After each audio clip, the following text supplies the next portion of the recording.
Hello students.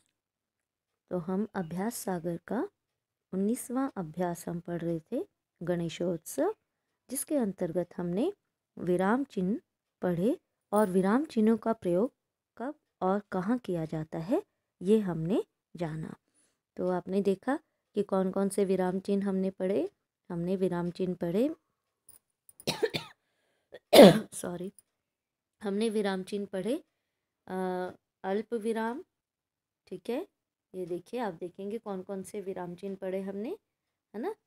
हमने ये पढ़े योजक चिन्ह, अल्प विराम, पूर्ण विराम, विस्मयादिबोधक, प्रश्न सूचक, एकल उद्धरण, दोहरा उद्धरण चिन्ह।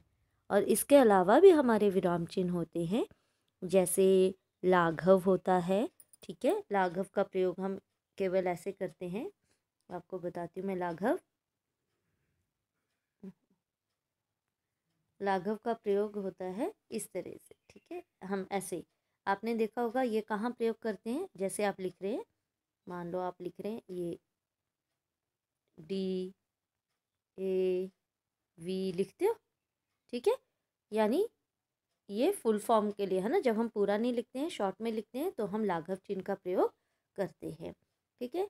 इसी तरह से यहाँ पर निर्देशक चिन्ह भी नहीं दिया गया है। निर्देशक चिन्ह इस तरह से होता है, योजक चिन्ह से थोड़ा बड़ा, ठीक है।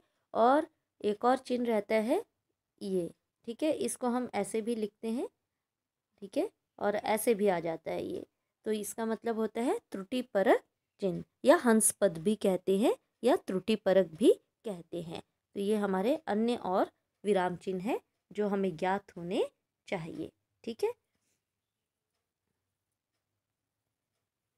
चलिए अब हम आगे देखें कि अब हम इनका प्रयोग कैसे करेंगे। इसका अभ्यास हम करें अन्य प्रश्नों के माध्यम से। तो चलिए, हमने प्रश्न 4 तक हमने कर लिया था, ठीक है।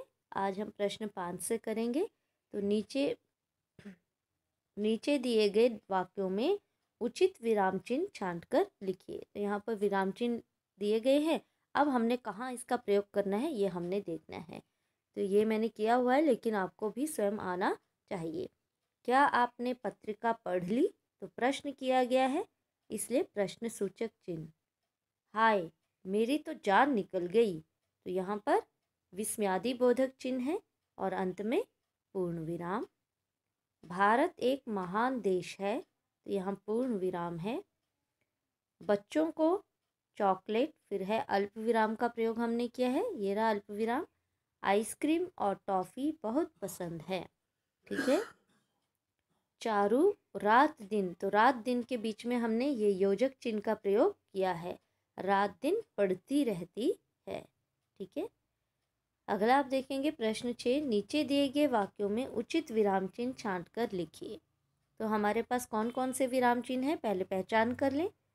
दोहरा उद्धरण चिन्ह, विस्मयादिबोधक, एकल उद्धरण चिन्ह, अल्प विराम, ठीक है।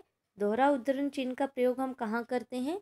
किसी की कही हुई बात वैसे की वैसे बताने के लिए हम दोहरा उद्धरण चिन्ह का प्रयोग करते हैं, ठीक है। विस्मयादिबोधक चिन्ह, ठीक है, घृणा, हर्ष, इस तरह के, या संबोधन कर रहे हैं तो भी हम करते हैं। एकल उद्धरण चिन्ह, कोई भी हमने नाम बताना है, विषय बताना है, या फिर आपके पाठ का नाम है, किताब का नाम है, उसे हम एकल उद्धरण चिन्ह के अंतर्गत रखते हैं। अल्प विराम, ठीक है। तो आप देखते हैं दोहरा उद्धरण चिन्ह लगाने से पहले भी हम अल्प विराम, थोड़ा सा कहीं रुकना है तो अल्प विराम। हमने बताया कि मुझे आम, केला, सेब और अमरूद पसंद है, तो आम, केला, सेब, यहाँ पर हम क्या लगाएंगे? इसके बीच में अल्प विराम, ठीक है। यहाँ देखिए पहला ही है, रामचरितमानस तुलसीदास जी ने लिखी है। तो रामचरितमानस नाम है, ठीक है। तो इसको हमने एकल उद्धरण चिन्ह के अंतर्गत लिखा और अंत में पूर्ण विराम। छोटी बड़ी देखने में सुंदर कलापूर्ण मूर्तियाँ रखी हैं, तो सुंदर और कलापूर्ण के बीच में हमने अल्प विराम और अंत में पूर्ण विराम।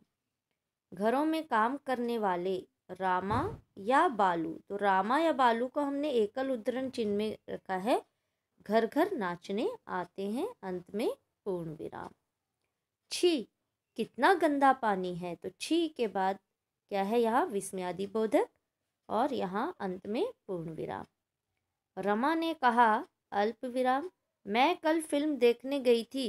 तो ये डायलॉग है, किसी की कही हुई बात है, इसको हमने दोहरा उद्धरण चिन्ह के अंतर्गत रखा है। ठीक है।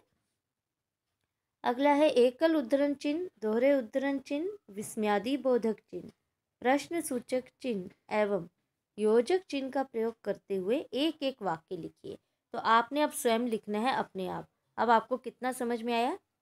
एकल उद्धरण चिन्ह का प्रयोग करते हुए एक वाक्य बनाइए अपनी मर्जी से, दोहरा उद्धरण चिन्ह का प्रयोग करते हुए वाक्य, विस्मयादि बोधक चिन्ह का प्रयोग करते हुए वाक्य और प्रश्न सूचक चिन्ह का प्रयोग करते हुए एक वाक्य, कोई भी अपनी मर्जी से आप बनाएं। योजक चिन्ह का प्रयोग करते हुए भी वाक्य बनाइए। आइए पढ़िए, समझिए और याद रखिए। अब क्या याद रखना है? गणेश जमा उत्सव क्या बन गया? गणेशोत्सव। जन्म जमा अष्टमी, जन्माष्टमी। विद्या जमा आल्य, विद्यालय। सर्व जमा उच्च, सर्वोच्च। स्थान जमा अभाव, स्थानाभाव। दैत्य जमा आकार, दैत्याकार। तो संधि का अर्थ क्या है? मेल, जोड़ना, यानी निकट की दो ध्वनियों के मेल से होने वाला परिवर्तन क्या कहलाता है?